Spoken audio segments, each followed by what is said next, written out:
Bueno, vamos a presentar y agradecer en primer lugar a Mariel Buffarini, antropóloga argentina, por acompañarnos esta semana. Ya es la tercera presentación que hacemos de ella, lo cual nos pone muy contentos porque estas visitas de cooperación internacional, mientras más actividades lleven y no llegue a ser esclavismo, esto es que nosotros abusamos de nuestros invitados, suponen entonces un gran provecho para todos, ¿no? Hemos tenido una semana de mucha conversación. Mariel nos va a presentar en el marco de esta conferencia que compartimos con Francisca en el Magíster de Antropología Latinoamericana y en el proyecto Fondesit de Iniciación 111-40871, que es el que yo dirijo, que se llama Pupilas Vacías. ¿Sí? Nos va a presentar la conferencia La situación de calle a principios del siglo XXI en Latinoamérica, lecturas socioantropológicas desde el sur. Les cuento que Mariel es antropóloga de la Universidad Nacional del Rosario, doctorada por la misma universidad. Su tesis, que defendió con éxito en diciembre de 2015, se tituló Usos del espacio urbano público y políticas sociales, análisis de la vida cotidiana de las personas sin hogar. Yo conocí a Mariel primero a través de lo que escribía en una pequeña revista del sur de Chile, revista Cuso, Cultura, Hombre y Sociedad, que dirigía por entonces otro amigo que trabajaba este tema, Marcelo Heró, y Mariel publica en ese número. Entonces yo la conocí leyéndole este artículo, Las personas sin hogar en Rosario, consideraciones sobre los usos del espacio público urbano, y me llamó la atención la confrontación de intereses que suponía las lógicas de inclusión de la Municipalidad de Rosario y el hecho de que esta población excluida no cupiera en esas lógicas. Era la campaña Rosario Inclusiva y esta población no cabía ahí, que es como cuando reflotan ciertas ideas en mi cabeza respecto de que esto era un fenómeno material, pero que se vivificaba en las disputas por la significación, ¿sí? En la significación, entonces en el ensanchamiento o el engostamiento de lo posible respecto de la expresión de calle, se jugaba el fenómeno. Y a partir de ahí, entonces, seguí leyéndola a Mariel. Ella ha trabajado máximo, que tiene que ver con este neocapitalismo salvaje que es capaz de exotizar cualquier cosa. Por una parte está eso, ¿cierto? La exotización del viejo del saco, ¿no? Que es la figura que a uno se le va presentando permanentemente. O sea, esta idea de que de alguna manera el vagabundo es el fantasma, ¿no? Que el riesgo, tú siempre puedes terminar como él, ¿no? Sí. Hay un factor disciplinario también fuerte. Pero por otro lado está, ahora acaba de salir el libro de Adela Cortina sobre el miedo a la pobreza, aporofobia, que no sabía. Es una venezolana. No, es española, una filósofa española, la aporofobia, y que es interesante su mirada porque ella ubicaría ahí a la figura del vagabundo como podríamos nosotros ubicar la figura, dice ella, de la xenofobia, el racismo, la figura del extranjero, del migrante también. Del inmigrante, sí. Entonces, la aporofobia, dice ella, es esta fobia, ¿cierto? Al que no tiene nada que dar, ¿no? No tiene nada, donde se rompe el vínculo posible del intercambio económico, ¿no? Viene solo a molestar esta sociedad que se quiere tan redonda. Entonces, también me recuerda mucho el miedo al bárbaro de Todorov, ¿no? Cuando plantea su tesis sobre este miedo al bárbaro, qué es lo que está detrás.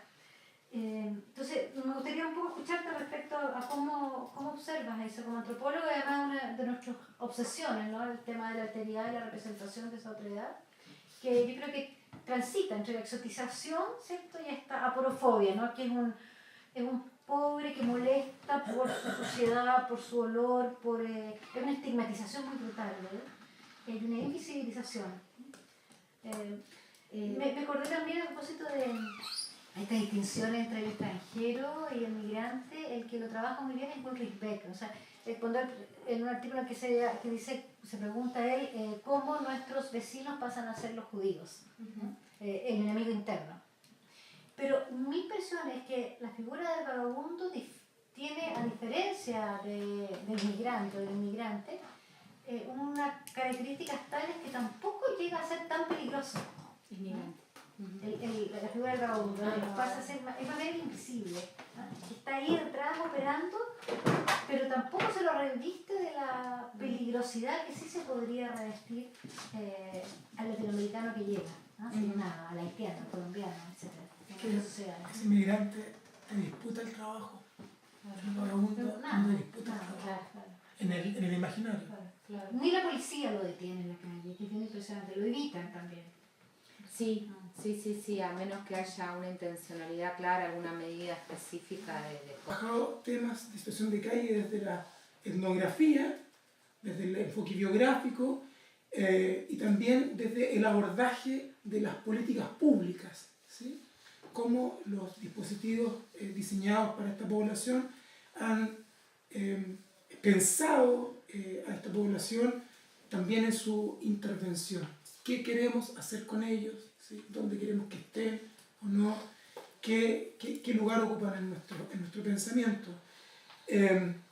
Y se ha metido entonces, se ha introducido en el tema de las políticas de control urbano, ¿sí?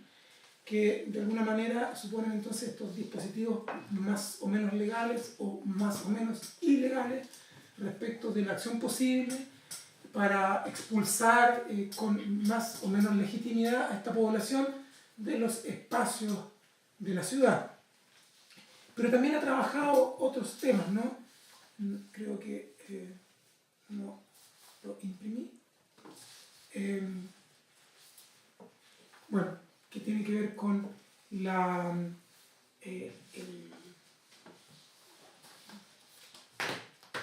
política de control urbano, ¿no? Sí, bueno, políticas públicas. Políticas públicas, y ahora está trabajando temas asociados a la educación, ¿sí? Procesos socioéticos. Procesos socioétnicos, ¿sí? A Mariel la presentamos entonces, yo la dejo con nosotros y le agradecemos por enésima vez, sinceramente, su generosidad. Yo extiendo y repito mi agradecimiento por la invitación. Estoy muy contenta de venir a participar en estas actividades. Ha sido muy, muy clara, agradezco la precisión de la presentación de Leonardo. Hace bastantes años que estoy trabajando en el tema de la situación de calle, por una cuestión que para finalizar estoy adelantando, pero me gustaría tocar. Actualmente me encuentro trabajando en el tema y tiene que ver también con las lógicas de formación, las lógicas académicas y el sistema de promoción en la Argentina, que ha dejado a varios de nosotros por fuera de ese sistema. Doy clases en la universidad actualmente, en esta misma universidad en la que me formé, en una materia de primer año sobre procesos socioétnicos.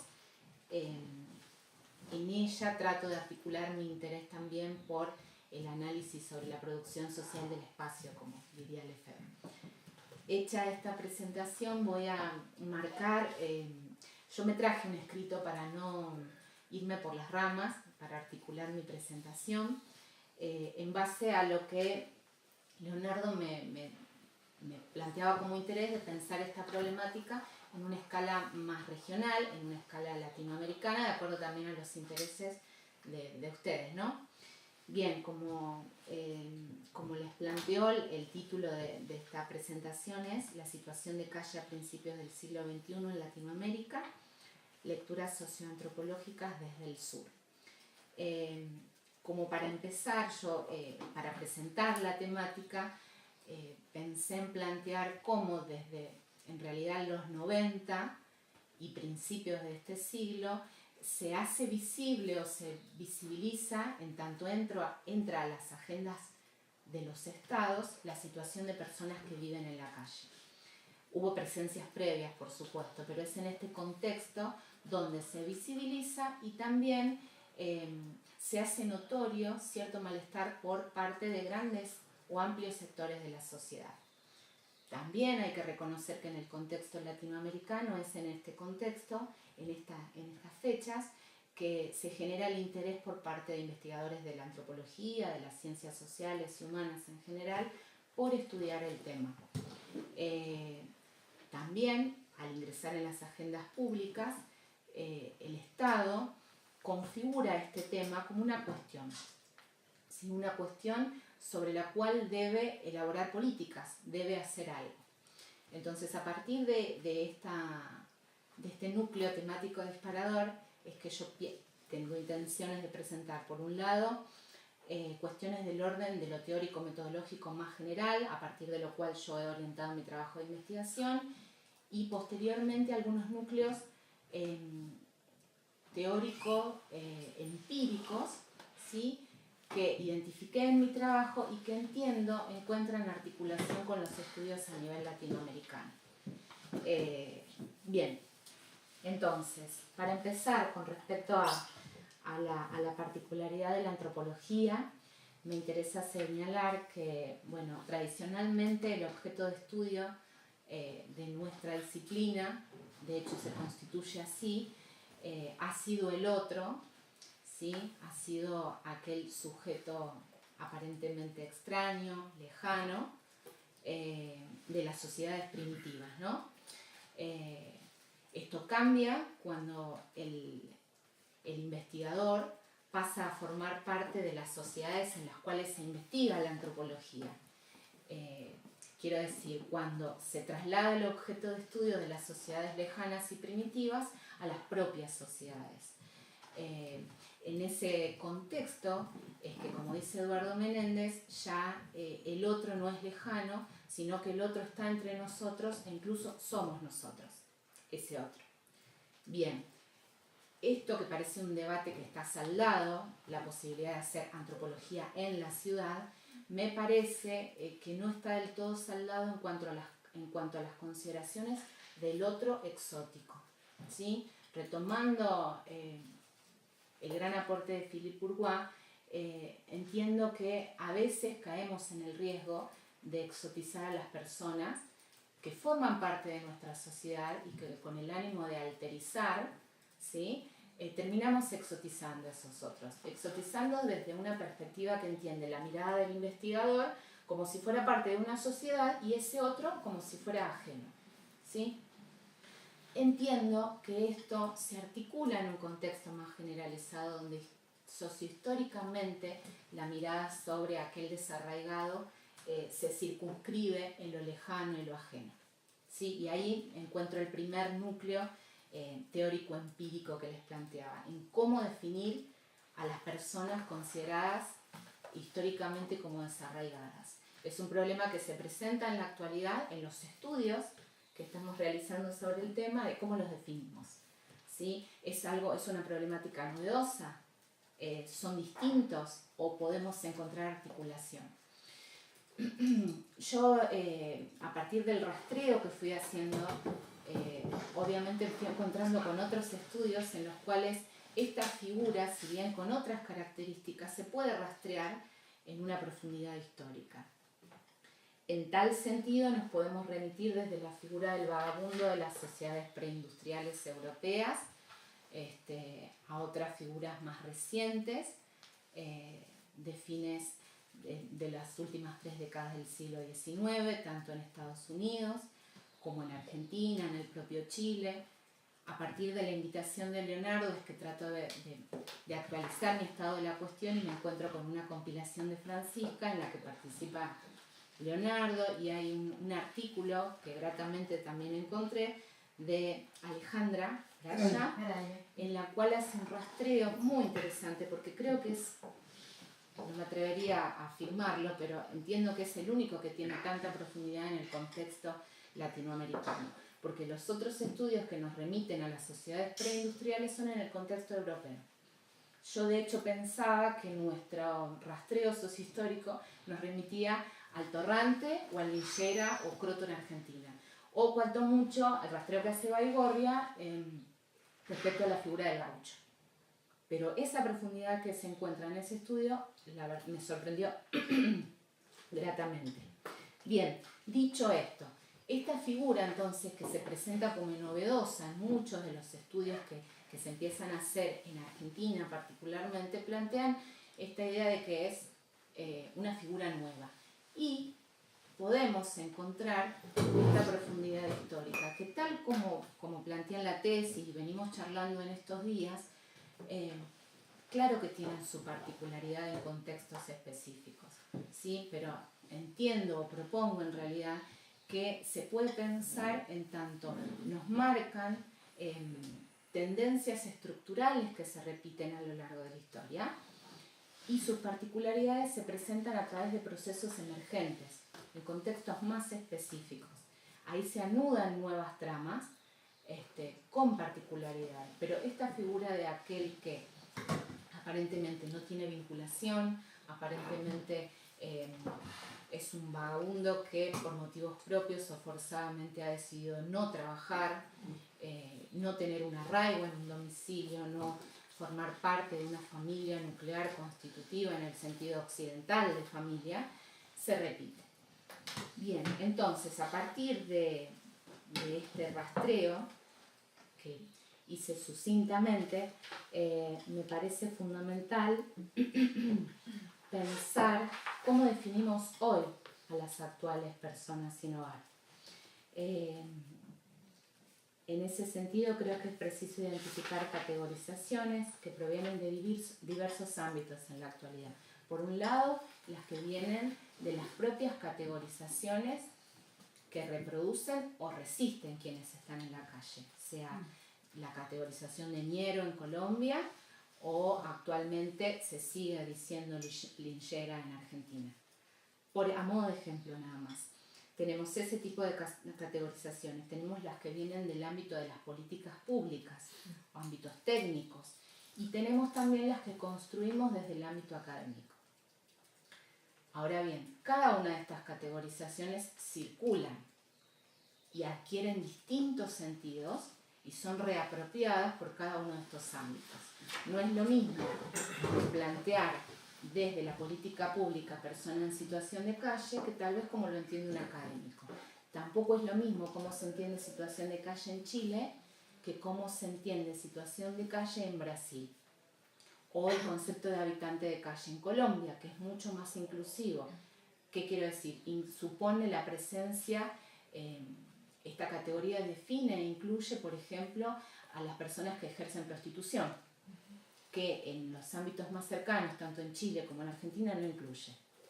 Bien, entonces tenemos una heterogeneidad de definiciones en las que actualmente estamos trabajando. O en Colombia yo escuché los desplazados también. Los campesinos desplazados también están considerados dentro de los habitantes de la calle. Sí, sí, es verdad.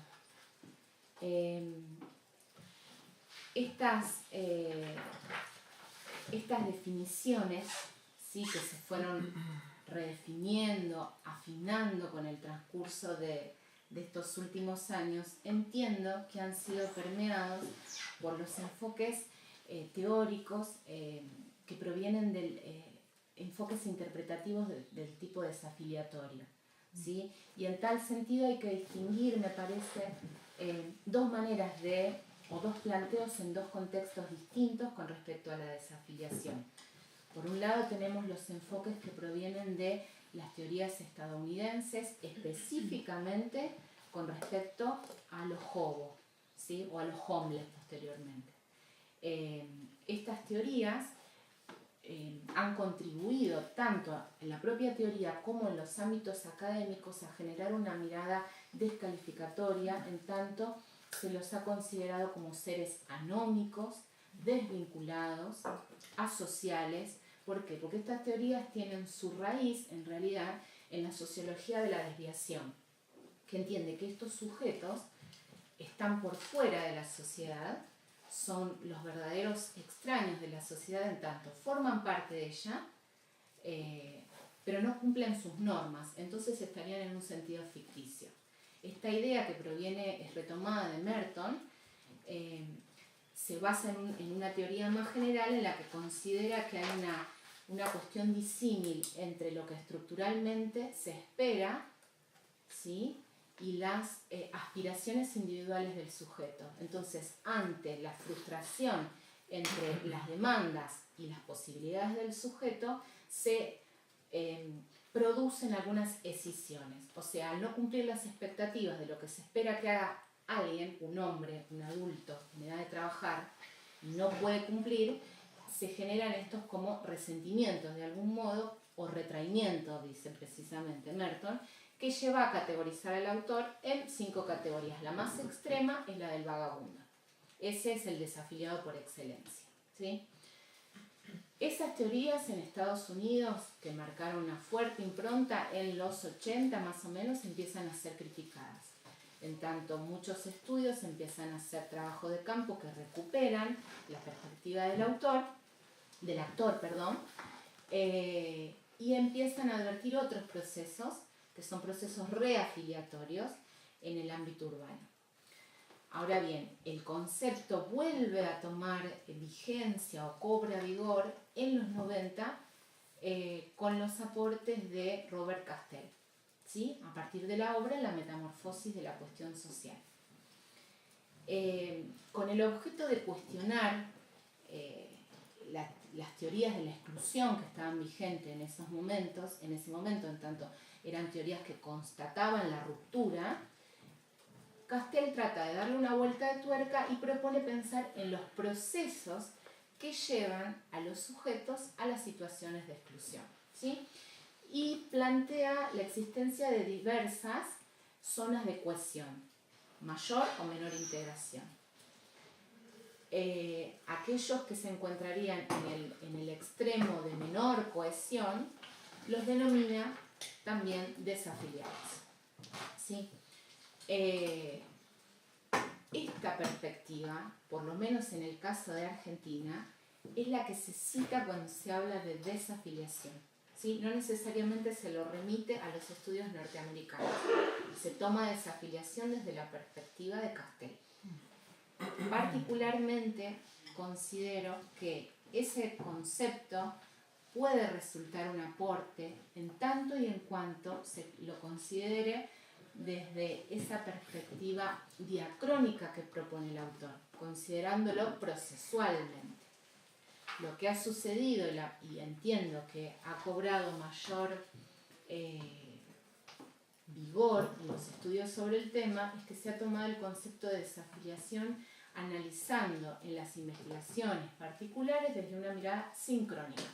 O sea, se lee quien está en la calle, se lo analiza como un desafiliado, una persona que no tiene ni una inserción relacional fija o estable que lo contenga, dígase una familia o un ámbito cercano, ni tampoco la identificación que genera la inserción laboral. Entonces, la conjunción de esos dos ejes haría que la persona esté desafiliada. Y, aunque proviene de un enfoque pensado con el objeto de discutir, ¿sí?, el hecho de pensar las rupturas, me parece que en muchos estudios se recae en esa misma mirada. Se cuestiona, pero se termina recayendo en lo mismo. En tal sentido, es que, como creo que después voy a poder ahondar, me parece que esto ha permeado no solo en el ámbito académico, sino también en el ámbito de las políticas públicas, en el marco de pensar a estas poblaciones como sujetos vulnerados, como sujetos que sufren la desafiliación, y en tanto y en cuanto son ellos los que no pueden recomponer los vínculos, se queda fijo en esa dimensión.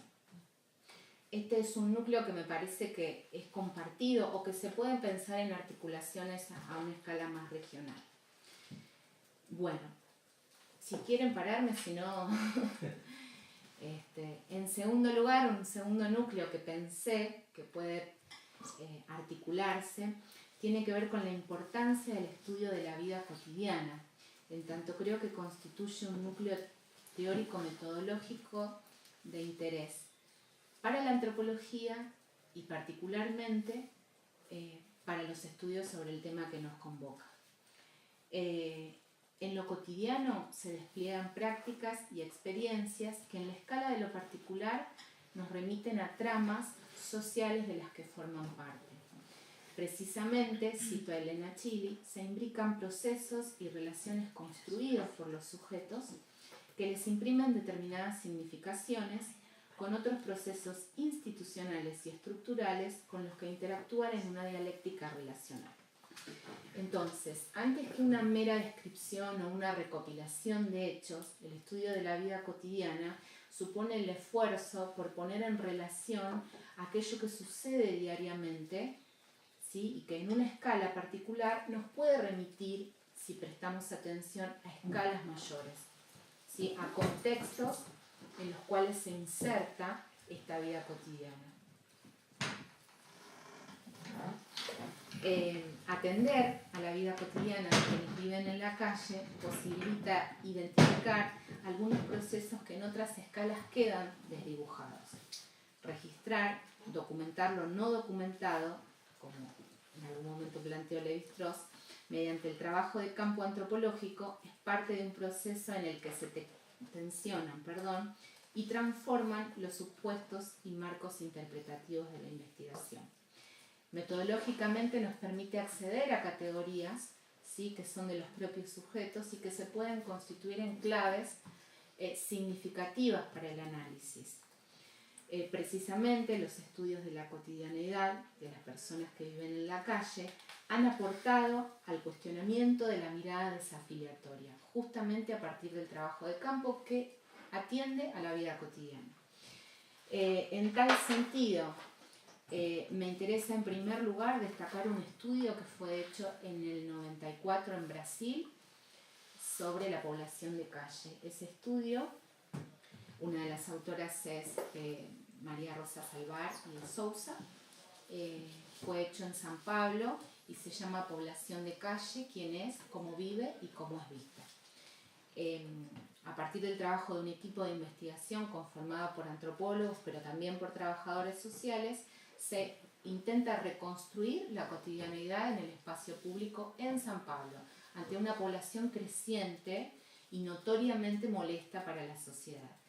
Ese estudio fue muy importante en tanto permitió revisar las políticas públicas que se estaban ejecutando con respecto a esta población, fuertemente criminalizada. Ese me parece que es un estudio que marca un quiebre importante en cuanto a la cotidianeidad de quienes están en la calle. Posteriormente ya se empiezan a realizar estudios en los cuales se atiende a usos del espacio, resignificaciones, los sentidos que adquiere el espacio público, la conflictividad que se genera con otros usuarios, también estudios sobre las miradas criminalizadoras sobre las ollas o sopladeros colombianos, como así también sobre las diversas estrategias de reproducción de la vida que incluyen estrategias de reciprocidad que a veces son simétricas y a veces son asimétricas. Por otro lado, el estudio de la vida cotidiana ha aportado al estudio de los programas y cómo impactan estos programas de políticas públicas en la cotidianidad de personas que viven en la calle. Estudios más recientes recuperan los significados en torno a la calle, no solo en tanto lugar posible de habitabilidad, sino también indagando si es posible vivir bien o no. Este es el estudio con el que me encontré de los compañeros, gratamente, en la que se describen también prácticas ociosas, rescato muchísimo eso que terminé de leer, en tanto instancias constitutivas de la vida cotidiana de cualquier sujeto social, y no como si formaran una variable constitutiva solamente de quienes viven en la calle. En esto de describir dinámicas y de echar luz sobre algunos procesos que tensionan, entiendo, la mirada desafiliatoria, se atiende particularmente a estas dinámicas. Quienes viven en la calle no están todo el tiempo deambulando, caminando sin sentido. Hay tiempo para realizar changas o búsqueda de trabajo para generar ingresos, y también hay tiempo para el ocio. Entiéndase la lectura, entiéndase un tiempo para mirar la televisión, un tiempo para recorrer. Yo esto lo planteaba en Rosario, cuando se caminaba por la zona de la peatonal, que están los comercios que venden televisores enormes. Entonces, bueno, se sabía que, qué sé yo, jugaba Central y Newell's, que son los equipos locales, iban a la vereda de la peatonal a mirar los partidos. Eso es parte de la ociosidad, eso es parte de la dinámica de la vida cotidiana. Y terminando de leer el artículo, también gratamente encontré interés por esa dimensión. Me interesa destacar que la apreciación y valoración respecto de estos ejes sobre los cuales se está investigando va de la mano de una reflexión teórica que problematiza visiones hegemónicas sobre los procesos aludidos y desde una perspectiva etnográfica que asume como central el conocimiento de las experiencias cotidianas. Quiero decir, me parece que sin esta mirada, sin el estar ahí, no podría verse y configurarse como nodos o ejes significativos. Por eso planteaba antes que el estudio en esta escala permite atender a procesos que en otras escalas se desdibujan. Cuando uno está haciendo trabajo de campo y registra, observa y realiza entrevistas, advierte estas cuestiones. Un tercer núcleo que identifiqué lo configura en un conjunto de interrogantes sobre las ciudades en las que se inscriben las situaciones de pobreza extrema. Algunos de estos interrogantes: ¿qué características comunes presentan las ciudades latinoamericanas en cuanto a los usos que en ella pueden realizarse? ¿Quiénes tienen derecho a habitar la ciudad? ¿Qué dinámicas comunes priman y dan lugar a la profundización tanto de la segregación socioespacial como de la exacerbación de las desigualdades y de la intolerancia en un mismo territorio? En este sentido, entiendo que las transformaciones a nivel político, social y cultural de las últimas décadas afectaron a la cotidianidad de las ciudades latinoamericanas. Entre ellas se destacan tanto los procesos de segregación, como decía, como también las modificaciones en el tradicional centro-periferia. En tal sentido, en el centro se han configurado paisajes donde la vernácula pobreza, diría Arantes, y la diferencia cultural se interpelan. En la periferia de muchas de nuestras ciudades se construyen grandes complejos empresariales y habitacionales. A la vez se construyen nuevas centralidades en áreas relegadas. Los shopping, los outlets. Estos movimientos no solo transformaron el centro y la periferia, sino que también aproximaron físicamente a ricos y pobres, aunque ello no ha redundado en una mayor proximidad social. Esto forma parte de un proceso mayor, que incluso es mayor, es superador a lo que sucede en las ciudades latinoamericanas. Tiene que ver con una tendencia global, generalizada, que comienza a concretarse con los 90, con la profundización de las políticas neoliberales. En este contexto se plantea la posibilidad de pensar la planificación estratégica de ciudades. ¿Qué supone sucintamente la planificación estratégica? Pensar a las ciudades como mercancías en sí mismas, replicando, por ejemplo, las experiencias de Portugal, Barcelona, Rosario. En este sentido es paradigmática. Rosario pretende por todos los medios ser la Barcelona argentina. Incluso a mí me irrita bastante el asunto en la terminal de ómnibus de buses, la chica del altavoz que te notifica que llegan los transportes es española. Ni siquiera la tonada es significativo, porque se apunta tanto a hacer de Rosario a la Barcelona que hasta la locutora que buscaron. Tienen un bien rosarino exportado en Barcelona. Ah, sí, bueno. Messi. A Messi. Bueno, en este sentido, entonces, la ciudad es pensada como mercancía, y me parece que, más allá de entonces de lo latinoamericano, se enmarca en procesos mucho más generales, en los cuales se redefinen y se replican algunos modelos de ciudad, ¿sí?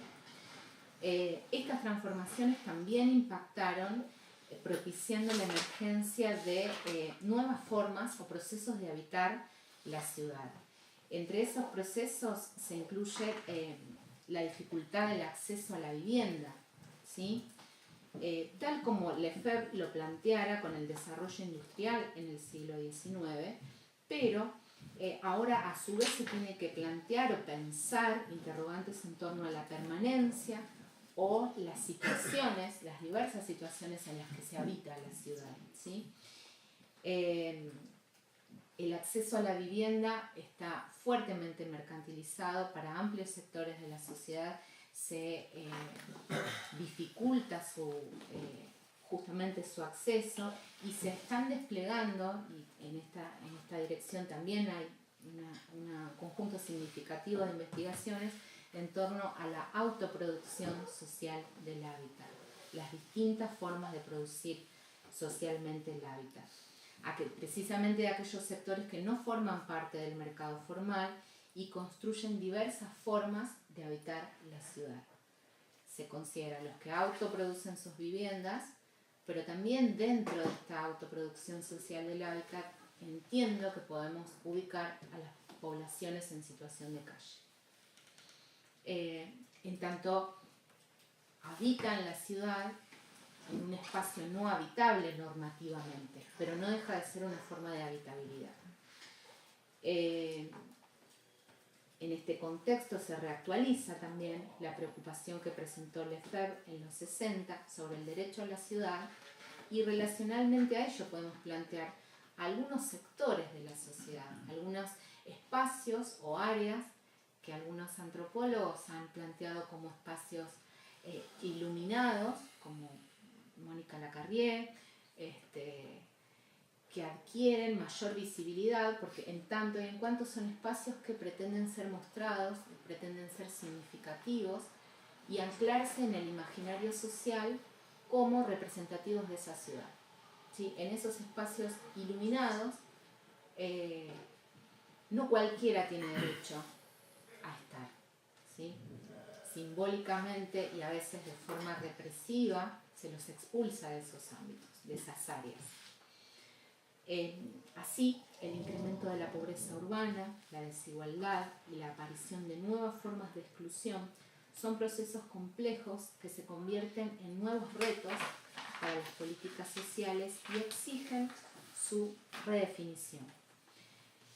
Particularmente en América Latina, ello ha llevado a que se otorgue particular importancia a un determinado tipo de políticas, a las políticas sociales, aquellas políticas concebidas como las que intentan sacar a las personas de su situación de pobreza de forma inmediata.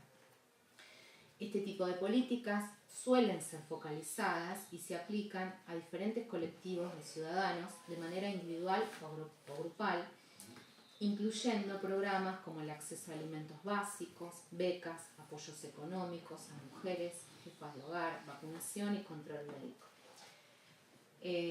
Desde la investigación que realicé, planteé que las políticas sociales son intervenciones desarrolladas por el Estado frente a las cuales los sujetos actúan y deciden en la medida de sus posibilidades. No constituyen reacciones frente al Estado,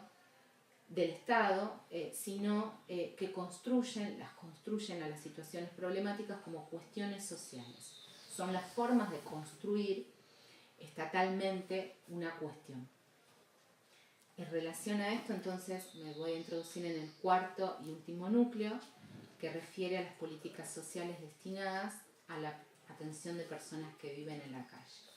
Con respecto a esto, es un hilo común que tenemos en Latinoamérica,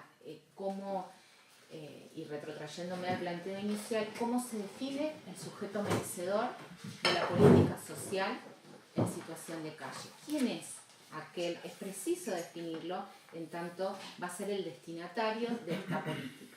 Ahora, retomando lo que planteé con anterioridad, que no es unidireccional, sino que los sujetos intervienen en esta formación, hay que tener en cuenta los procesos concretos, específicos que desarrollan estas poblaciones. ¿Qué quiero decir? Hay casos como por ejemplo en Brasil, que se han configurado movimientos de población de calle que se han reunido y han puesto en cuestión no estoy hablando precisamente del estudio del 94, sino a partir del 2000, encuentros de población de calle con el objeto de hacer cumplir algunos de sus derechos. Hay una investigación específica en una maestría de Flaxo, Tiraboschi, es el apellido de la antropóloga, que analiza la participación ciudadana como posibilidad de la población de calle y cómo ha intervenido en la ejecución de las políticas públicas en Brasil. Es un movimiento de tipo nacional porque reúne población de Río de Janeiro, San Pablo y no recuerdo precisamente si es de Minas Gerais o Porto Alegre, pero de 3 grandes ciudades en los cuales ha logrado la convergencia a partir de algunos intereses, y lo que se plantea es justamente esto, desde una ciudadanía pensada a partir de la situación de calle. Otro caso, el de, no en la ciudad en la que yo trabajé, en la ciudad de Buenos Aires, una organización de la sociedad civil ha llevado adelante un proyecto de ley en el año 2009 que se presentó en la legislatura porteña. La organización se llama Proyecto 7, presentó un proyecto de ley para que se defina quién es la persona en situación de calle. ¿Sí? Si bien en la ciudad de Buenos Aires estaba ejecutando un programa que luego de definirlo como sin techo pasa a situación de calle, esa definición era más restrictiva que la que propone esta organización, ¿sí? Porque incluye sin distinción de género y edad a las personas, no solo en calle, sino en riesgo de estar en situación de calle. Aquellos que están en alojamientos, en pensiones, hoteles, que de no hacer algo van a terminar en la calle. Bien, ese proyecto incluía, a su vez, el reconocimiento del derecho del uso del espacio público. Sí. Perdón, me perdí. El proyecto 7 Sí. era el que apelaba a incluir esta categoría en riesgo de situación de calle, o, Sí. o el programa que había en ese momento en el gobierno. Sí, se usaba el concepto de la categoría de situación de calle en el programa, pero era más acotado, ¿sí? Porque hablaba de adultos, varones en situación de Y calle. no incluía a los niños, las niñas en situación de calle. Varones y mujeres, niños no. Esta propuesta, ¿sí? Además de la cuestión de género, supone incluir distintas edades, mucho más amplio. Además, propone que se reconozca el derecho al uso del espacio público.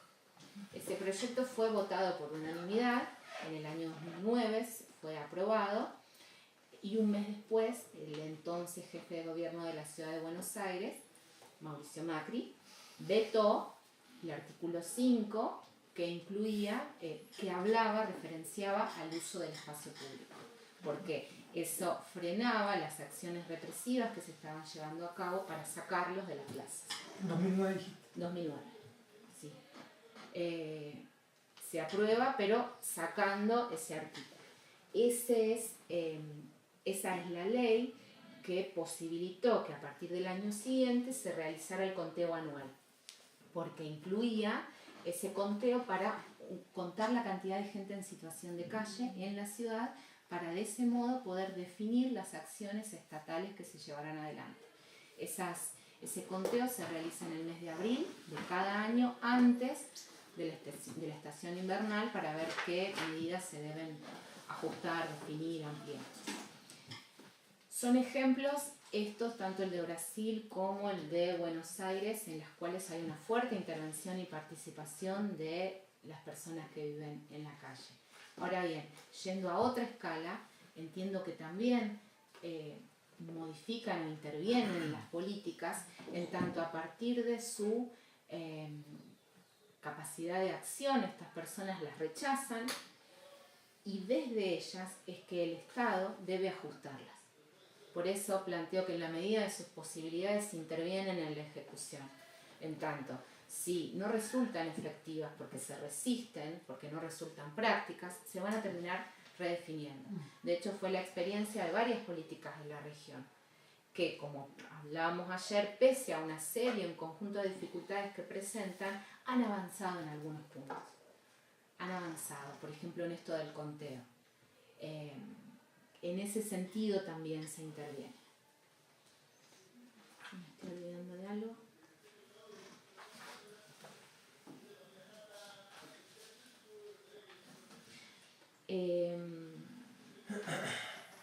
Bueno, finalmente, a modo de cierre, me interesa compartir algunas inquietudes relacionadas a la producción de conocimientos socioantropológicos, particularmente respecto a la situación de calle latinoamericana, a partir del interrogante, y esto los invita a que todos pensemos desde qué concepciones del mundo social estamos hoy generando los conocimientos. Este interrogante nos invita a pensar en los criterios de cientificidad desde los cuales nosotros nos orientamos, y a la vez me parece que nos invita a caracterizar las actuales circunstancias económicas, políticas, sociales y culturales que atraviesan a América Latina, tanto a modo de continuidades como de transformaciones y particularidades. También lleva el desafío de ubicarnos en la complejidad que implica poner en relación, ¿sí? Relacionar particularidades a escala que, si bien, como intenté o propuse hacer en esta instancia, parten de lo local, ¿sí? Tratan de acceder a lo nacional y con el fin de llegar a una escala más general, más regional, identificando estas cuestiones recurrentes, tendenciales, como sus modalidades singulares, ¿sí? Y emergentes. Vinculado a este desafío de poner en relación, podríamos plantear otro interrogante más. ¿Desde qué antropologías es posible acceder a estas interconexiones de distintas escalas? Desde antropologías desde el sur, como plantea Crotz, con las particularidades identitarias de la región, valorizando los saberes con los que ya aportamos. Esta es otra cuestión que aparece no solo con respecto al tema de la situación de calle, sino a la desvalorización que hay sobre los estudios que se realizan, al desconocimiento, negación, como diría Menéndez, a la ahistoricidad, ¿sí? De nuestros estudios, que nos remiten a circunscribirnos a lo inmediato.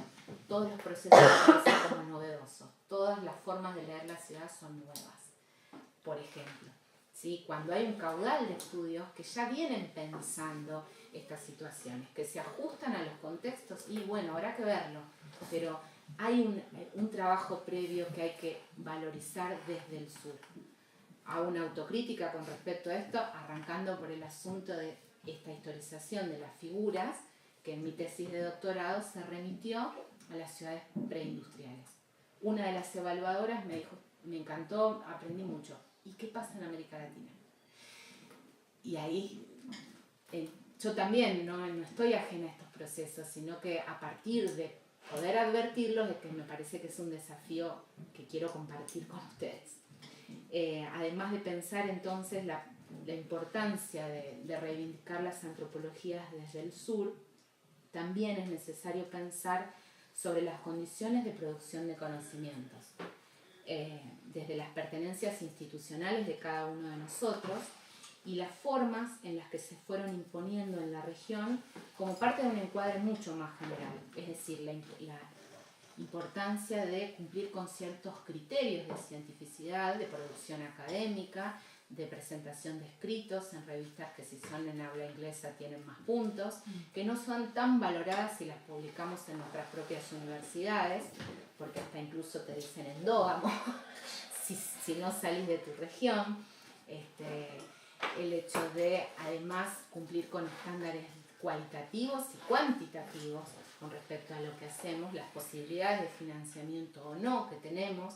En el caso de Argentina esto lamentablemente se está achicando.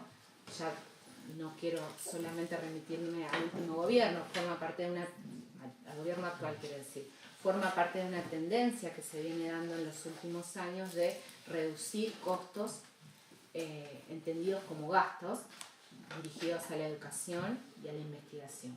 En ese contexto también producimos investigación.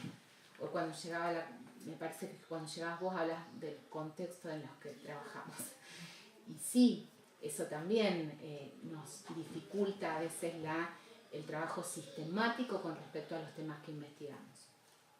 A su vez, esto va imponiendo entonces algunas lógicas de investigación que nos limitan las posibilidades de generar conocimientos, como planteaba antes, de tipo relacional, que puedan ser comparativos, que sean integrales de las problemáticas de un contexto más general.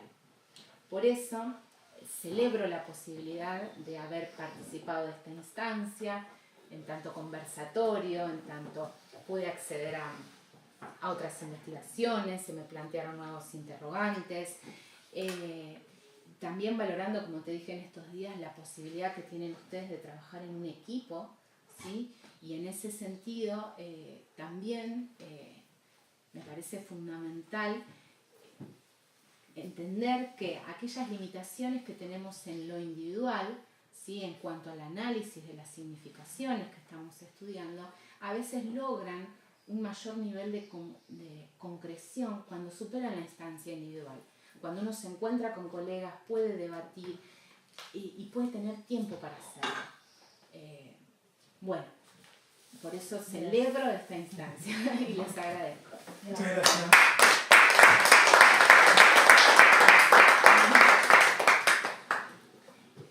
Voy a tomar. Yo creo que sí. Porque es relacional el debate. Vamos a mirar con... ¿Quién quiere partir con alguna pregunta, un comentario?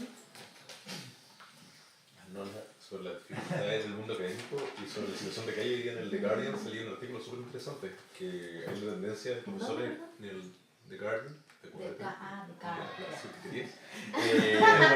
está aquí, hay una tendencia de profesores adjuntos de la Universidad de Yankee que están pasando situación de calle y vienen en su auto y se están dedicando al comercio sexual. Va a ser para sustentar cierta investigación o trabajo. Entonces era como sobre esta lógica de pauperización del mercado académico, una tendencia que incluso le pasa a los mejores. Pasa en el norte también. La dinámica del norte. Pasa en el norte. Y eso no era nada relevante. Fue choqueante en realidad. En esa misma línea, yo cuando estaba haciendo la tesis de licenciatura, estaba como el núcleo cercano, profesores, amigos, que se yo, andaban buscando gente en la calle que, como para decir, mira Leo, en la esquina de tal parte, mira el de más allá, mi mamá andaba buscando un tipo particular de persona en situación de calle. Era aquel que, son como los fantaseos de uno, aquel que estaba ahí pero podría no haber estado ahí. O sea, que había estudiado, porque venía de una familia con ciertos recursos, ¿sí? Entonces, andaba buscando ese tipo particular de sujeto. Entonces, como que alguien se encontraba uno de estos y me llamaba y me decía, mira, la esquina de tal parte. Bueno, un profesor que había estado exiliado en Venezuela iba saliendo de la universidad, caminando por el barrio Yungay hacia la Alameda, y lo aborda alguien y le pide dinero, ¿sí? Y se pone a conversar con él, y al rato él se entera, o sea, va haciendo una composición de este sujeto y va viendo que interrumpa. ¿Esta era la charla de gente en situación de calle? Sí. ¿Puedo interrumpir? Sí, claro.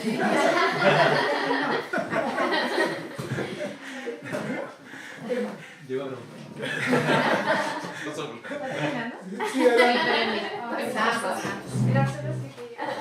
Sí, le vamos a pedir a nuestra amiga que empiece de nuevo. No, todo bien. Te vamos a pasar el escrito. No, a ellos no lo voy a considerar de nuevo. Estoy contando una historia entonces, que tiene que ver con un momento que yo estaba haciendo la tesis de licenciatura, andaba buscando un tipo particular de persona en situación de calle. Alguien que viviera ahí en la calle, pero que eventualmente uno pudiese interpretar que podría no haber vivido ahí, porque había estudiado, porque sus familias tenían, no sé, ciertos recursos económicos, en fin, ¿no? Entonces un profesor mío, saliendo por el barrio Yungay hacia la Alameda, es abordado por alguien que le pide dinero. Y en el proceso de conversar, él va como notando que tenía ciertas habilidades sociolingüísticas no pensables en esta población. Y rápidamente anota en su cabeza, porque tenemos un cuaderno de campo acá en la cabeza de nosotros. Entonces anota, este se lo voy a pasar al Leo. ¿Sí? Entonces empieza a hacer una estrategia como para sacarle un número telefónico, saber dónde, en qué parte duerme. Empieza a conversar. Entonces, obtuvo un número telefónico. ¿Sí? Y no sé, si quedó mucho rato conversando con él y me dice, Leo, tenés que llamarlo. Me dice, este señor es profesor de la Universidad de Chile. ¿Sí? De lunes a jueves o de lunes a viernes trabaja como profesor y de jueves a lunes o viernes a domingo, son estos tiempos móviles, se va a vivir a la calle porque se va a tomar con... El español inmigrante se ha empezado como a utilizar más aplicado a los inmigrantes. Bueno, ¿Me contás que investigás? Trabajo sobre migración hace un tiempo y ahora estoy pensando en la no presencia de estudiantes jóvenes migrantes en la educación superior. Como una ausencia, que igualmente hay algunas filtraciones, hay algunos estudiantes migrantes en las universidades, pero son como casos muy peculiares. Entonces, pero como me llamaba la atención esta definición que hacías tú de cómo lo académico, las políticas públicas y los actores interactúan en la definición de las categorías, porque los estudios migratorios empezaron a hablar del migrante y los inmigrantes antes decían, ¿por qué dicen ahora migrante?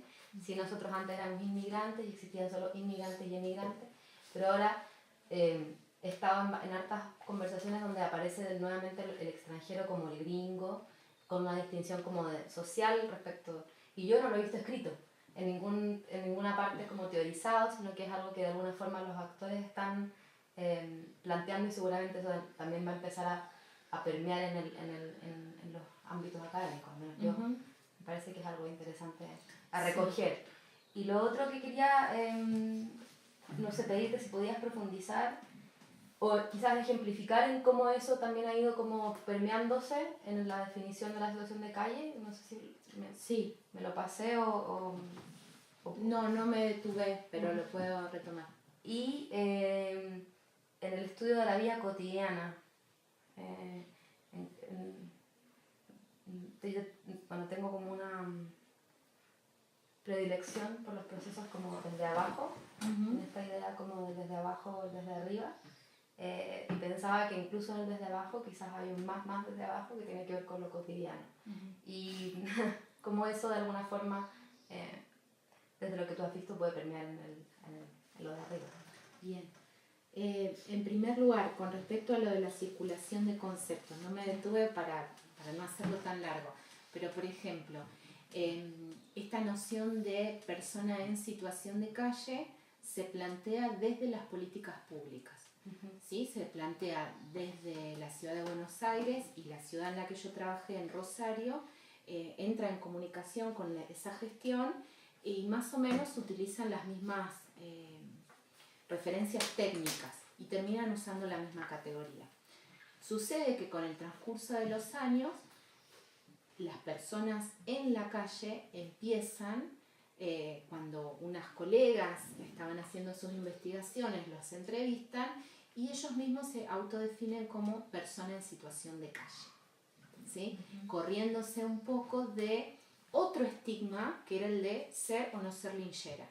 Una colega que se llama Mariana Biagio había estudiado con respecto a esto, ese estigma de ser de la calle o estar en la calle.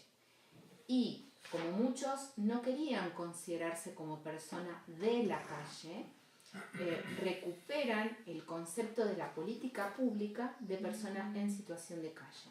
Entonces ese tecnicismo se convierte en una categoría social. El sujeto se define así.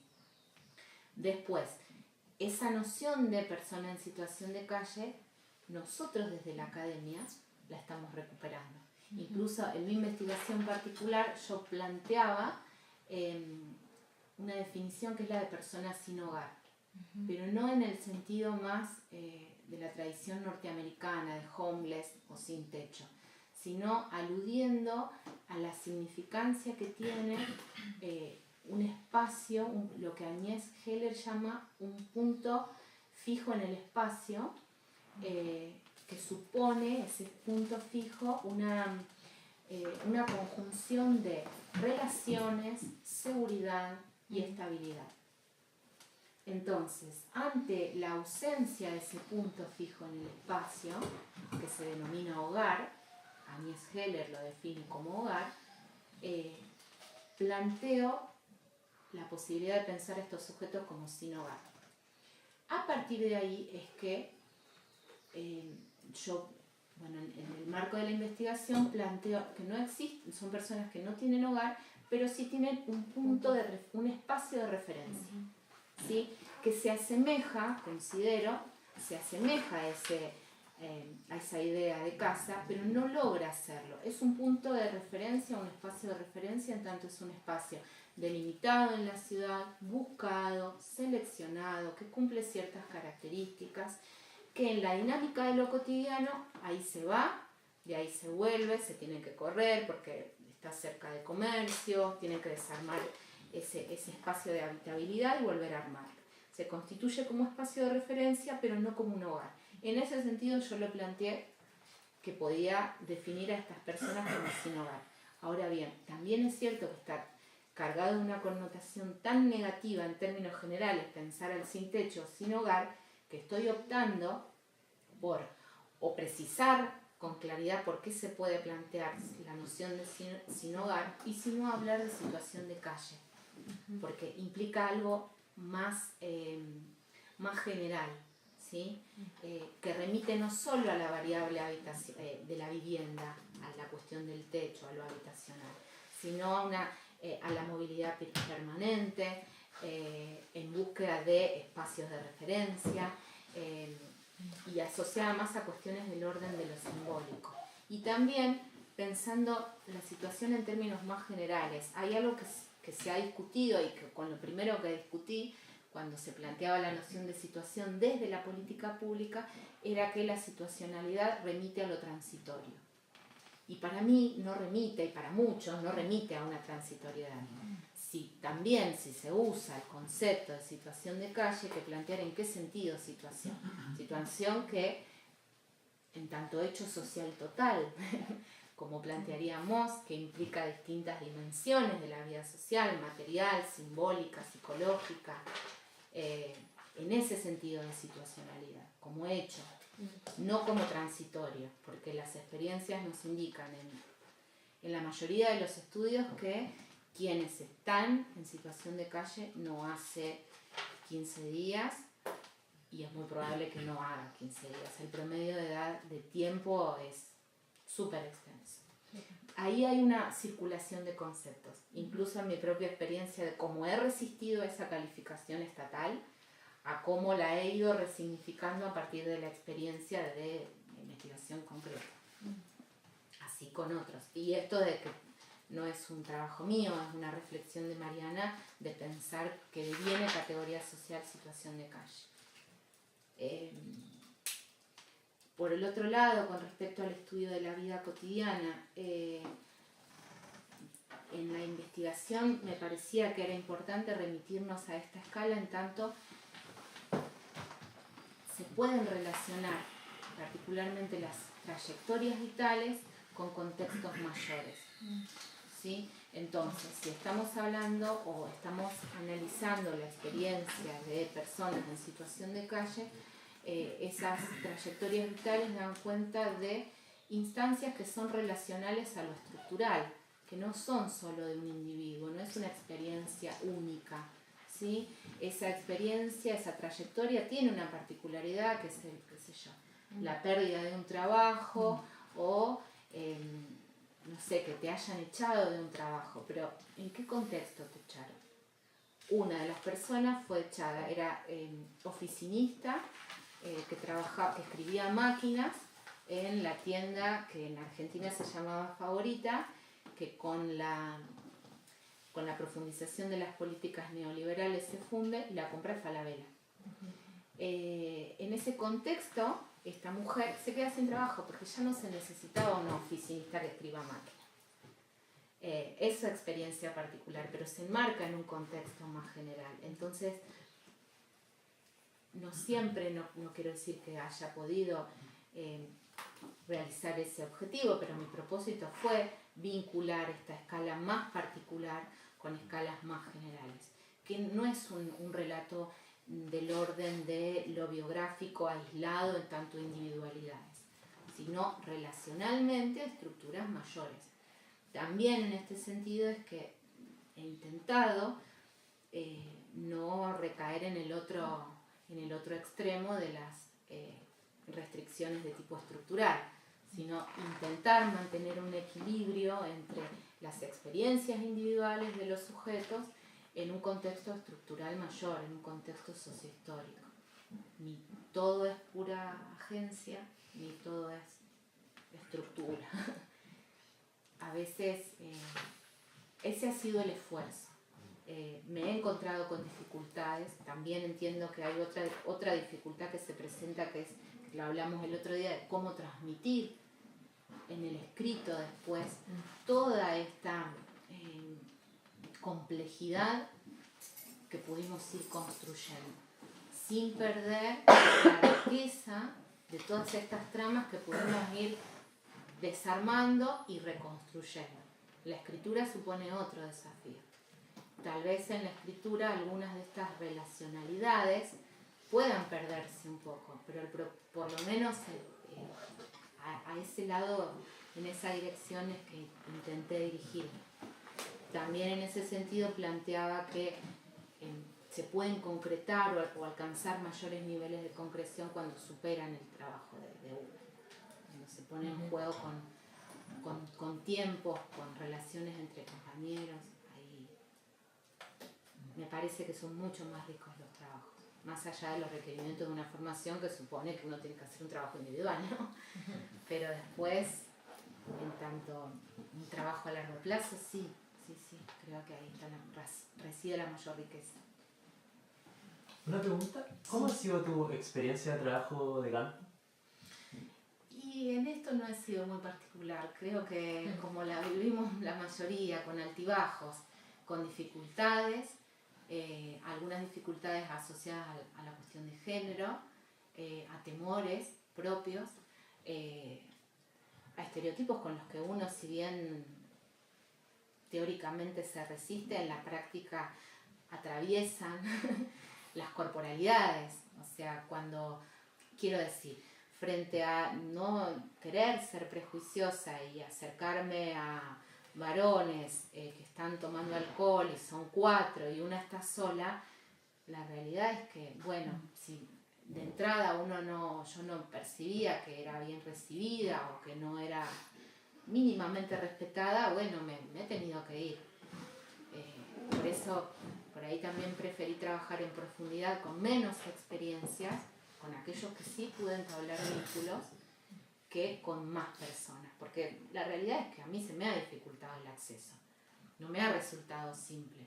Incluso me incorporé a un grupo de estudiantes independientes, así se decían ellos, de las facultades de la Universidad de Rosario, que durante un verano, para contrarrestar la falta de alimentos, porque las otras organizaciones daban en invierno, ellos en verano entregaban viandas a la noche.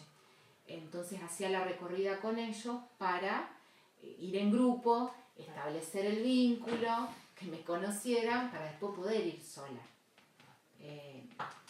Y así ir construyendo cierta relación, que después sí es de confianza, pero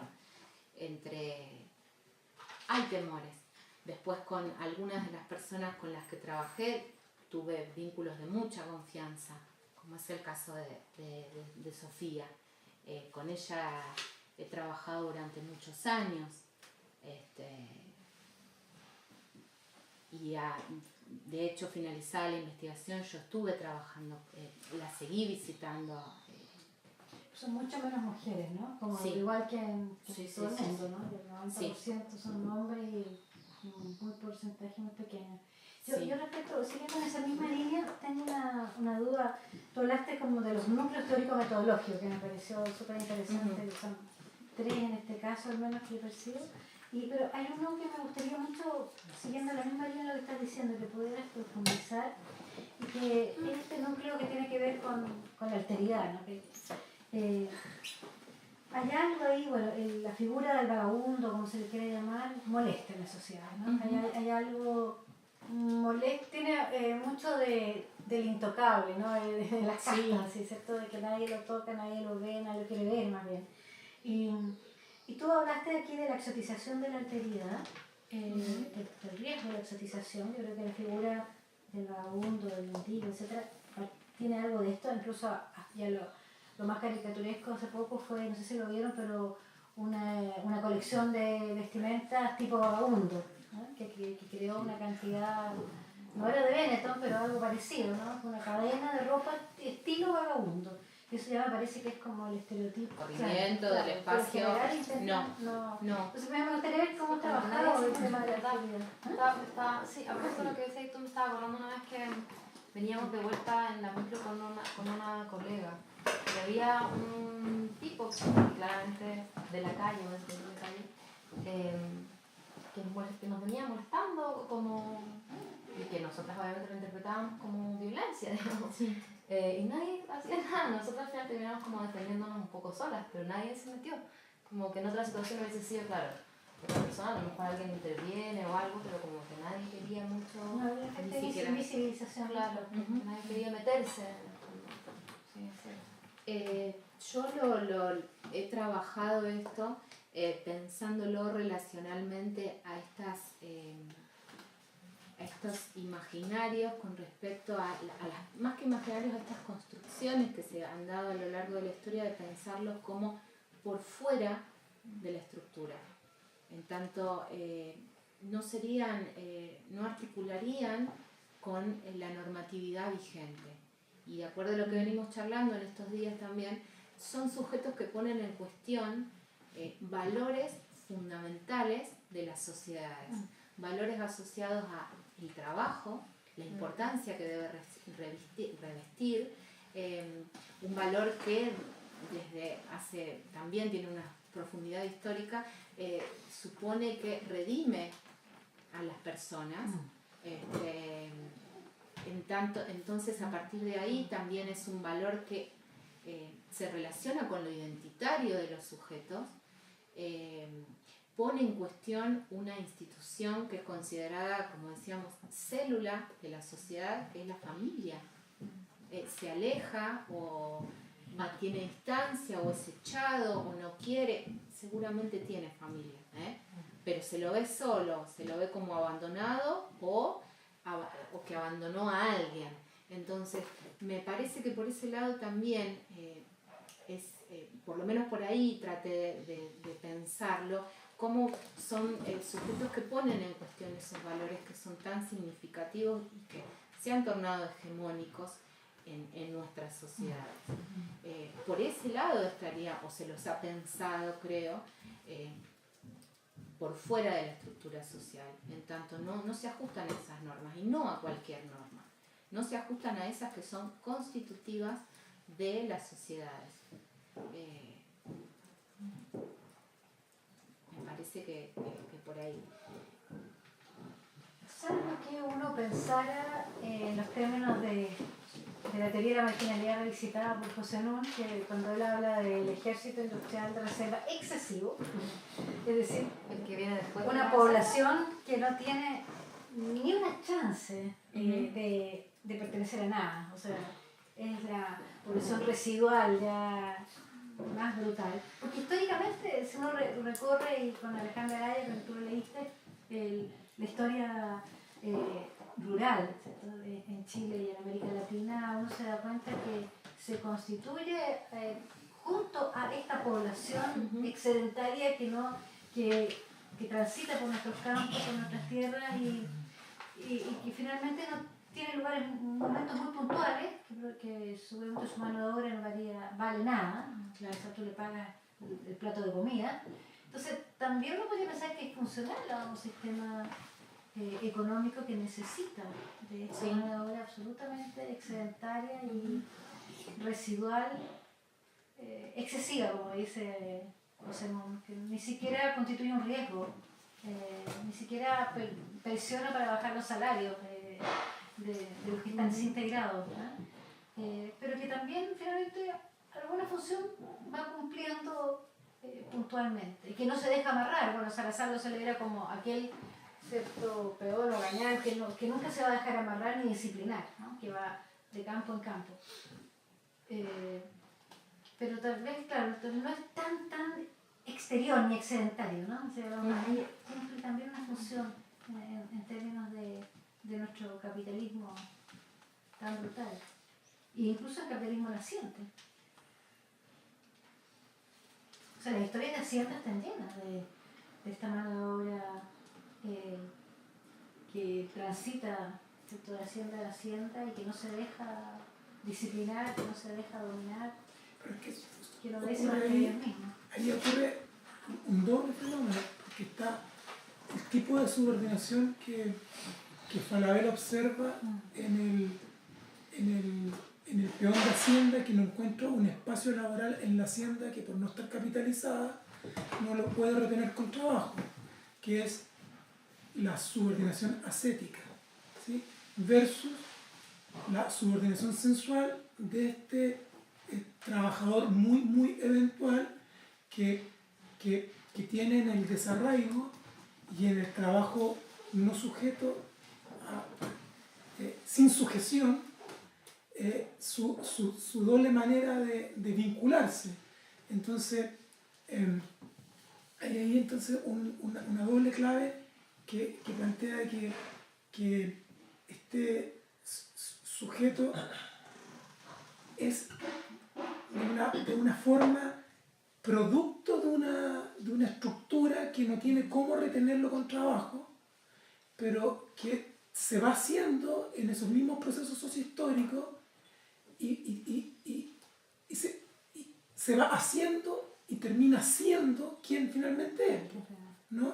O sea, esta profundidad a la que tú llamas histórica, sociocultural, translocal, ¿sí?, que te lleva al pueblo precapitalistas, plantea justamente esa posibilidad de observar esos otros fenómenos, ¿no?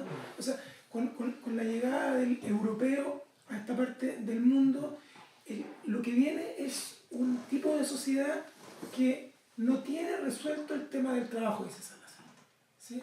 Porque el europeo no trabaja, ¿sí? No trabaja, es como dirían los jóvenes de ahora, un picado noble, ¿sí? Entonces no trabaja y por lo tanto no tiene que resolver el problema del trabajo. Lo más cercano a eso, dice Salazar, es la encomienda, la institución de la encomienda, pero que está pensada para el indio, ¿sí?, que dispone de una fuerza de trabajo para alguien que lo pueda hacer trabajar, que tiene el derecho, ¿no? Y el español empobrecido, ¿sí?, el desarraigado, el que perdió la tierra, el que no le dieron, o el indio desgajado, en fin, ¿no? ¿Qué pasa con él? Si no hay un sistema, no hay una bolsa de trabajo, ¿sí? Entonces sale en búsqueda de él, o se autoemplea, no se llamaba así, o sale en búsqueda de él. ¿Y qué se observa de él? Alguien que no está trabajando, un flojo, un vagamundo, un ocioso, ¿sí? Pero en verdad es algo que era algo así como desempleo.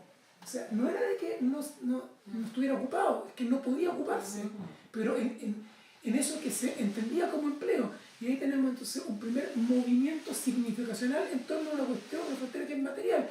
Y después cuando la Hacienda, que es el fenómeno que describe largamente Salazar, Falabella, ¿no?, el sociólogo de la Católica en los 60, cuando la Hacienda no puede retener con trabajo a toda esta población, entonces ¿qué pasa con esta población excedentaria? ¿Sí? Va en búsqueda de trabajo a la hacienda vecina, que tampoco lo puede retener, y va a las ciudades, que tampoco lo puede retener, o a los puertos, o a las minas, y sale de la frontera. Y llega al Perú, llega a Mendoza, llega a Australia, llega a Estados Unidos, se convierte en jobo, se convierte en croto, se convierte en lindien, en trabajador golondrina, ¿sí? Pero pero finalmente se va, en esa búsqueda, se va encontrando con otros, ¿sí? Claro, se va constituyendo un hábito Claro, de libertad, de, claro, de autonomía sí. mucho mayor que la que puede tener un Tal inquilino. cual, claro, Es lo que- claro. Y por lo tanto, pero no se posibilita la posibilidad de leerlo así, pues de pensarlo así, como un sujeto de identidad. Porque cuando lo pensamos, o sea, sujeto de identidad, yo soy. ¿Sí? Porque cuando lo pensamos como un no tiene, como un no es. O sea, no es pensable la identidad en este sujeto. ¿Sí? Pero, por ejemplo, ahí yo no sé nada de Latinoamérica y me remito a dos No se elementos. puede en este magíster. Y uno es, por ejemplo, las figuras que trabaja en la década del 30 John Steinbeck, en De ratones y hombres o El agua de la ira, que habla de este tipo que no encuentra pega, de que está, ¿cómo decía? Los Hawkins, que migran porque tienen este gran problema de unas tormentas de arena de mierda que matan toda la producción agrícola y se convierten en sujetos que tiene esta categoría que tú describís como del Chile hacendado.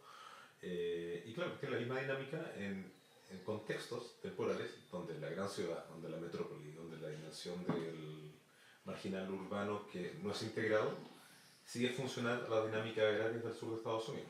O yendo más atrás, como al, por ejemplo, posterior a la... voy a decir fuera de contexto totalmente, por eso no te digo, pero me hace sentido. Creo que hay diálogos afines, como en Japón. Cuando los shoguns se terminan los samuráis y los shogunatos, ahí existe el ronin. El ronin está súper imaginado y poetizado desde Rashomon, desde seppuku, hay manga, hay poesía, hay lirismo sobre esta figura, que es una figura en sí mismo, pero el ronin en definitiva es un tipo que está al margen, dejó de pertenecer a la sociedad, porque ya no tiene a quién servir, pero en su posibilidad de libertad y de desarraigo, por ejemplo, con toda la traducción del western norteamericano a la... Disculpe, ¿hasta qué hora está? 9, No, ya, 2100. ¿sí? Señor Guardia.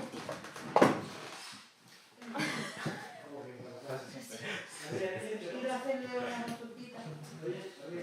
Bueno, a la cinema cuando Japón traduce el western como su diálogo sobre el periodo Edo, narra poéticamente al vagabundo, porque el vagabundo es su figura poética y una figura que es en sí misma con valor, y una figura que en sí misma también enaltece ese sujeto frente a la adversidad de no ser. Entonces, Eso que vos estás planteando, ¿en qué contexto temporal se da en Japón? Para 1600, pero el tema es que también Japón está en un ostracismo salvaje hasta que llegan los vikingos en 1850, 1860. Entonces, para mí, claro, nosotros en 2017 no podemos ser universales culturales, una interdicción académica, pero hay diálogos afines sobre fenómenos similares que logran gran significación sobre estos sujetos. Entonces, pregunta es. Originalmente quería preguntar algo que nada que ver, que era del Werther en Rome, en Rilke, y cómo Rilke habla del espacio del mundo íntimo y cómo ese espacio del mundo íntimo se podría desarrollar en su trabajo cotidiano con los vagos. Bueno. Pero entonces, ¿cómo en Latinoamérica se narra esa? Claro, existe todo análisis de la Araya, yo no lo leí. Pero, ¿cómo se da esta genealogía del sujeto otro? Claro, alterizado, y que tendrá esta labor quizá un poco funcional en la estructura, es decir, el viejo del saco es una cardinalidad normalizadora de, oye, no le hace daño a nadie, pero probablemente te atrapes y te portas mal. Entonces, Sí. claro, está ahí y trasciende a distintos esquemas en relación a temas políticos, sociales, ese otro inútil desde la carestía de la posibilidad del trabajo, de la posibilidad de ser, ese que no javanés. Claro. Pero ¿cómo se trata Latinoamérica? ¿Cómo se traduce? Claro, porque yo veo la genealogía y el entendimiento de lo rural, y lo veo en Japón, lo veo en Estados Unidos y lo veo en Chile. Pero ¿cómo se genera ese sujeto en las dinámicas del mundo urbano latinoamericano? Porque también pienso, los trabajadores mineros o rurales en Chile hasta la década del 20 eran súper sistemático en su trabajo, tenían una dimensión moral higienista del mundo, entonces ese tipo de prácticas no cabía el ocio, no cabía el vagabundeje, no cabía el no pertenecer a esa relación de homo y hoy, entre iguales. Eso es mi pregunta, creo que arreglé mal, pero... No, no es que lo armaste mal, no sé si seguí todo el ordenamiento. En cuanto a la profundidad de esta figura históricamente, particularmente yo he podido rastrearla desde, como decía antes, las últimas 3 décadas del siglo XIX. Hay otros trabajos como el que hizo esta historiadora Alejandra, que es de acá de Chile, con muchísima mayor profundidad, y como le decía Leonardo, es una tarea pendiente, una actividad con la que me voy, de tratar de ahondar en esa línea. Las otras figuras tienen que ver con esto, con la movilidad de la población estacionalmente en busca de puestos de trabajo, pero ya más adentrados al capitalismo, ¿sí? Tanto en la dinámica rural y en cuanto a la dinámica en busca del trabajo agrícola, ¿no? En Argentina particularmente en torno a las vías, ¿sí? Incluso se llaman crotos, anecdóticamente te cuento, porque hubo un diputado, un legislador en realidad, que propuso una ley para que no se les cobrara en los trenes a estos trabajadores, para que pudieran, trabajadores que iban en realidad en busca de trabajo, personas desocupadas, desempleadas en busca de empleo. Se les llama crotos a partir de este legislador que propuso una ley para que no se les cobrara. En el ámbito urbano, en Argentina particularmente, se enmarca de forma relacional con la búsqueda de trabajo en ámbitos como el puerto, ¿sí? O que llegan a partir de la construcción también de las vías férreas. Se enmarca en un contexto de avance del capitalismo. Yo lo contextualizo particularmente desde ahí, cuando se da el paso del capitalismo de tipo mercantil a tipo industrial, en el cual Argentina intenta articularse y aprovechar esa instancia para meterse en el mercado mundial. En ese proceso se da la formación del Estado Nacional Argentino, en ese proceso se construye el primer enemigo interno, que es el indio, y ahí se puede, por lo menos, no quiero decir que ahí inicia, sino que desde ahí yo puedo identificar que se empieza a dar de una manera sistemática una imperiosa necesidad del control por los espacios y por los cuerpos, ¿sí? ¿Por qué planteo esto? Porque justamente en ese proceso es que hay una necesidad de reclutamiento de mano de obra para articularse a esta dinámica capitalista. ¿Quiénes son los primeros sujetos que van a formar parte de esa fila de asalariados? Los pueblos originarios. Pueblos originarios que en su mayoría cumplen con una dinámica nómade o seminómade. Frente a ello, es imperioso controlar o frenar esa circularidad o estacionalidad que impedía reclutarlos para que se inserten en ingenios azucareros, obrajes, algodonales e incluso en la construcción de las vías férreas. A ver, desde ese momento yo enmarco la importancia que reviste a nivel estatal el control del espacio, ¿sí? A partir de esas figuras, incluso en esa misma dinámica, se empieza a pensar a los indios no solo como enemigos internos, sino también con la idea de vagos. Son los primeros vagos en Argentina. Mal entretenidos. ¿Por qué? Porque ¿qué pasaba? La lógica de acumulación del capitalismo supone un trabajo permanente. La lógica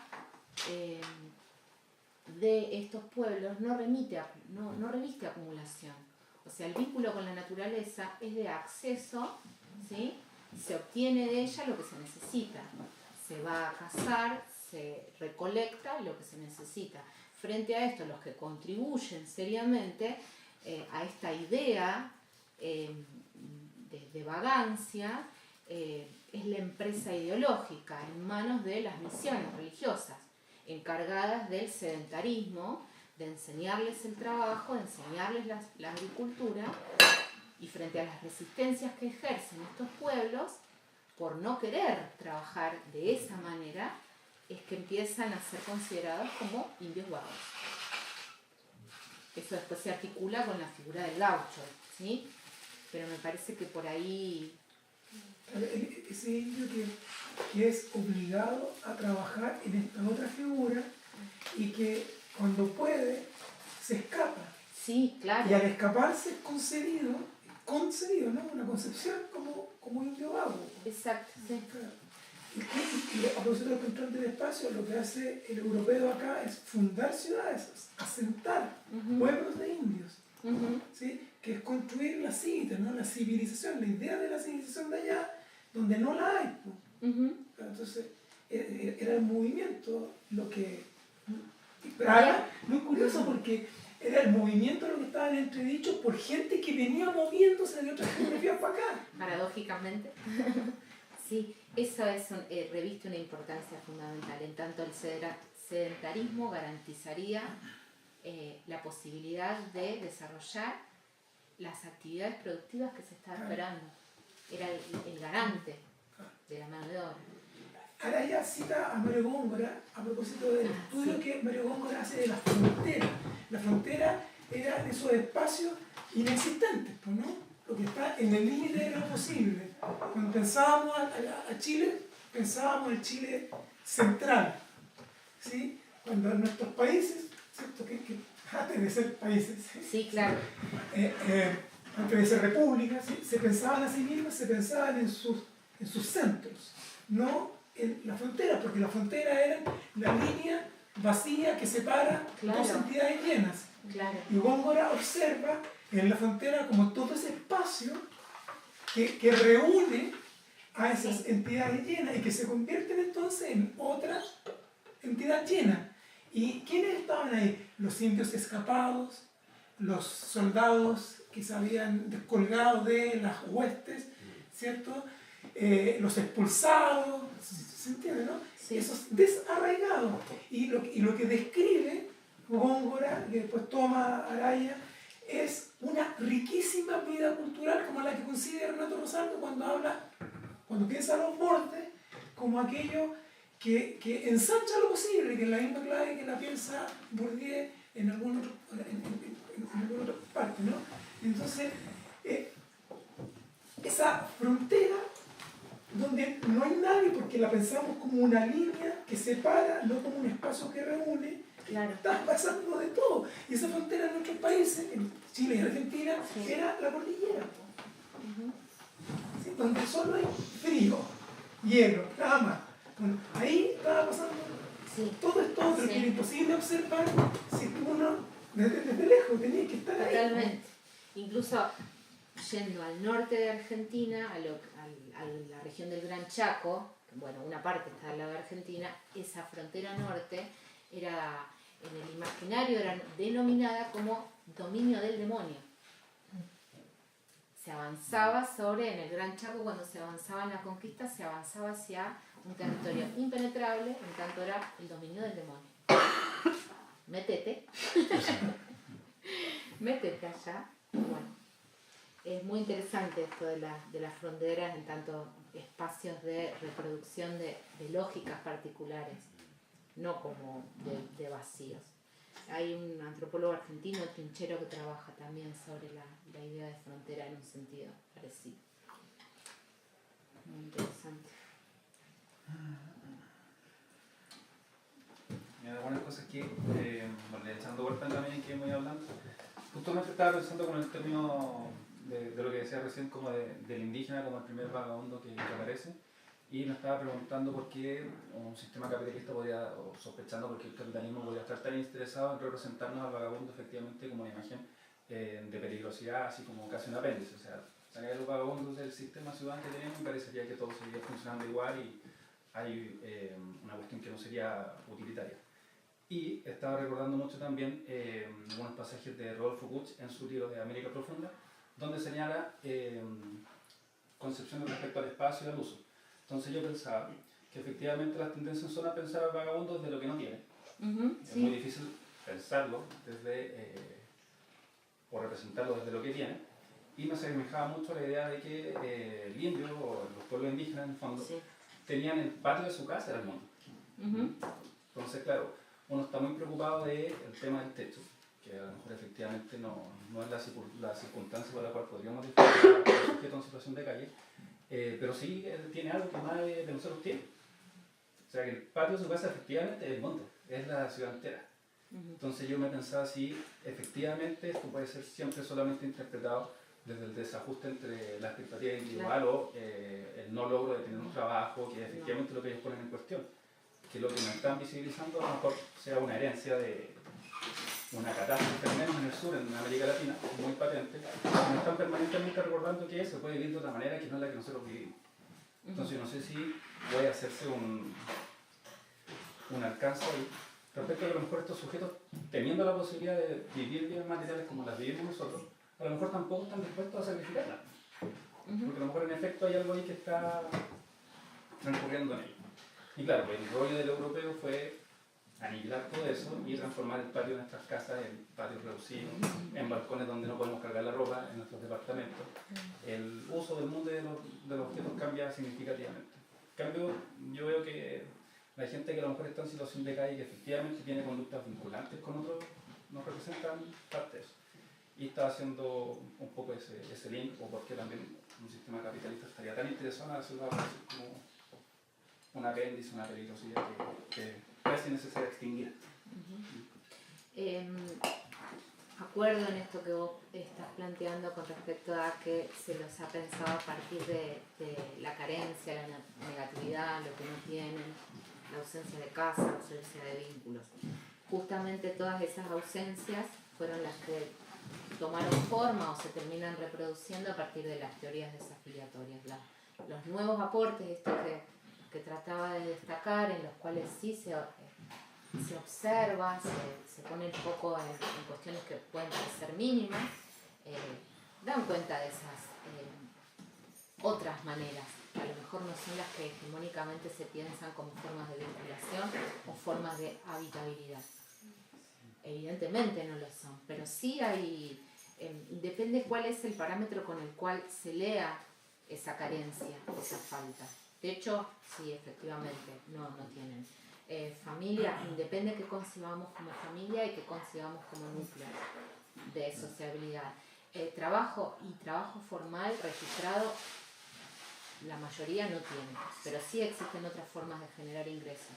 Desde estos de trabajos informales, cuidando coches, no sé, algunos incluso con alguna confianza de limpiar jardines, frentes,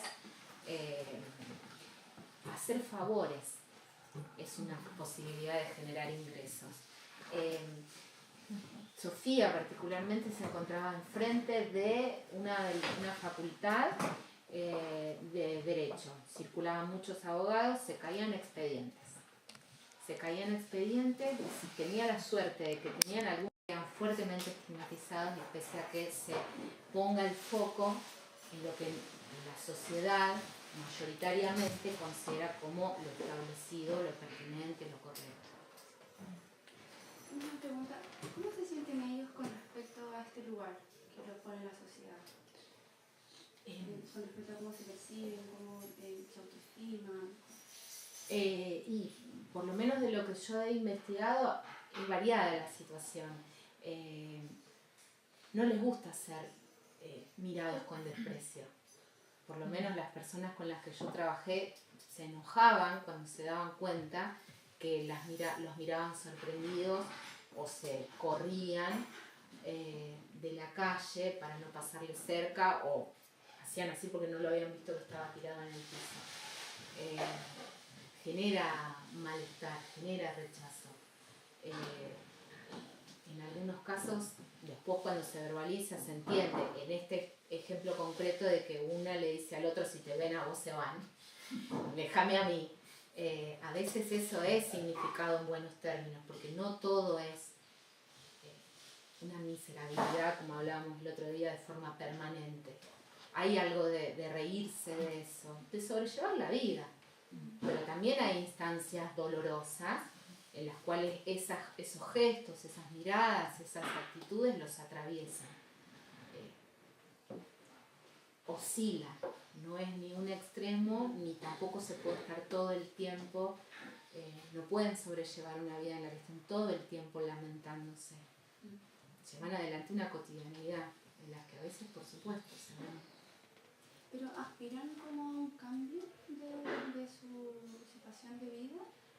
A veces sí, a veces contradictoriamente sí. A veces es, quiero decir, explícito el querer tener un lugar donde alojarse, y a veces es contradictorio en tanto frente a una situación de malestar plantearse las ganas, la necesidad de bañarse, de dormir cómodo después de una noche de mucho frío o de lluvia, de querer tener un lugar donde no pasar frío, dormir cómodo, estar abrigado, estar con alguien, comer bien, por supuesto. Pero también ha habido relatos en los que se ha planteado, por ejemplo, si yo tuviera que ir a una casa, no sé si me lo aguantaría por el encierro. Estoy tan acostumbrada a la inmensidad de este espacio que no sé si me lo aguantaría. O situaciones donde, a partir de la intervención de los trabajadores sociales, se consigue un lugar donde hospedarse transitoriamente. Pero no puede entrar con el carro, el changuito del supermercado que tienen, donde guardan algunos las cosas. No, entonces yo no voy, plantean. Si yo no puedo llevar el carro, no voy. Pero mirá que anuncian una ola polar, no voy a ir. O no los dejan entrar con el perro, como también leía en tu trabajo. Y no, yo a Loki no lo voy a dejar acá. No lo puedo dejar al perro, y si no lo dejan entrar, no. Porque a mí en 20 días me sacan de ahí, y el perro... Entonces es contradictorio. Un deseo, un anhelo de salir de la situación con posibilidades que son reales, pero que también son transitorias. Entonces hay una estrategia ahí de evaluación frente a si resulta conveniente esa situación de salida temporal de la calle. Bueno, yo soy psicóloga y hace unos años atrás hicimos una investigación en la Escuela de Psicología, un proyecto súper pequeño, de personas que vivían en campamentos y que obtenían su vivienda social, pero retornaban al campamento. Entonces, la pregunta era, bueno, ¿qué pasaba en ese tránsito? ¿Sí? Y en estas familias había un anhelo importante como de tener la casa propia, que es como lo normativo, en el fondo, lo que la sociedad te dice que tienes que ser. Y desde ahí, cuando viven en esta casa, que como decía él, son muy pequeñas, como en el fondo, y vives con muchas personas que tú no conocías, que te reubican. Claro. Y la gente, en los relatos de las personas, la gente, no sé, tiene otras costumbres, o la música muy fuerte, todo lo que es la comunidad, se pone muy hostil, en el fondo. Y hay ciertos anhelos en la vivienda social de volver a un espacio diferente, como que también en ese espacio se idealiza el campamento, claro, pero sí hay como un deseo de un espacio más, donde hay más, como en la preparación del lugar, como más amplio, como donde puedo plantar algunas cosas. Tomar decisiones fundamentalmente sobre cómo es ese lugar. Claro, sí.